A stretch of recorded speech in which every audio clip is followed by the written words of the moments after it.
Halo teman-teman, hari ini saya akan memaparkan materi presentasi saya dari pengembangan bahan ajar dan media IPS. Terlebih dahulu saya akan memperkenalkan diri. Nama saya Melati Sinaga dengan NPM 200911006. Saya dari kelas karyawan.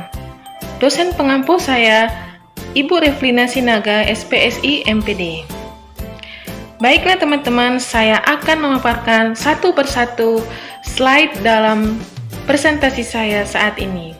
Kita tetap ikuti slide selanjutnya.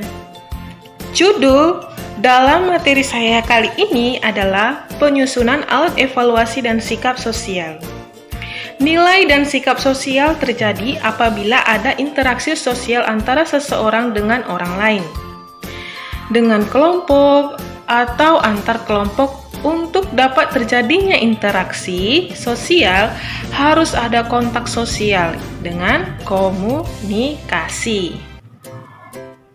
Dalam kontak sosial dapat berlangsung dalam 3 bentuk.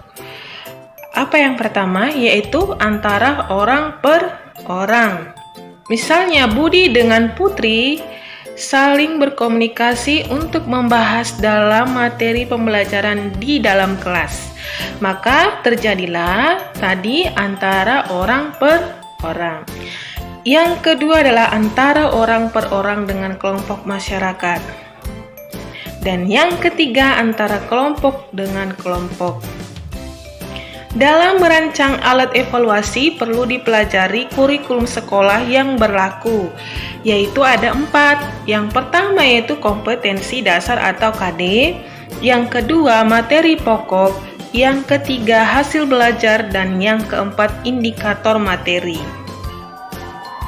Dan kita masuk ke bagian D, yaitu menyusun alat evaluasi nilai dan sikap sosial.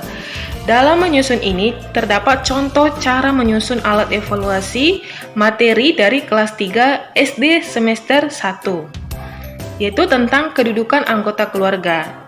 Nah, di situ dikatakan yang pertama adalah kompetensi dasar, di mana kompetensi dasar dalam kurikulum kelas 3 SD semester 1 yaitu kemampuan mendeskripsikan kedudukan dan peran anggota keluarga.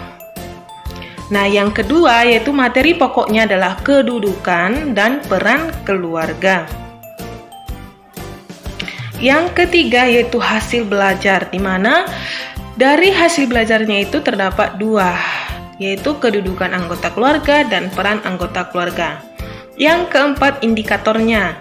Indikator yang tadi kita sebutkan kan ada 2, yaitu kedudukan anggota keluarga, di mana ada bagiannya, yaitu ada 2 juga, yaitu menyebutkan kedudukan setiap anggota keluarga dan membuat silsilah keluarga. Bagian yang kedua tadi adalah apa? Peran anggota keluarga, di mana terdapat 2 bagian. Terdapat 2 bagian, yaitu menjelaskan peran setiap anggota keluarga dan menjelaskan kecenderungan perubahan peran keluarga. Dari indikator tes tersebut dapat dibuat tes hasil belajarnya. Nah, di situ dikatakan bahwa 2 tugas anak di rumah apa? Yaitu membantu orang tua dan belajar. Jadi, dalam merancang tes, pertama kita perlu mempelajari kurikulum sekolah yang berlaku mengenai kompetensi dasar, materi pokok, hasil belajar, dan indikator. Setelah itu, indikator materi, dibuatlah indikator tes atau tujuan instruksional khusus atau TIK untuk tes yang akan disusun.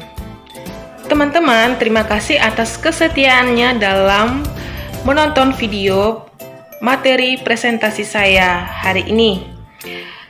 Mohon maaf jika ada kekurangan atau kesalahan dalam kata atau materi saya.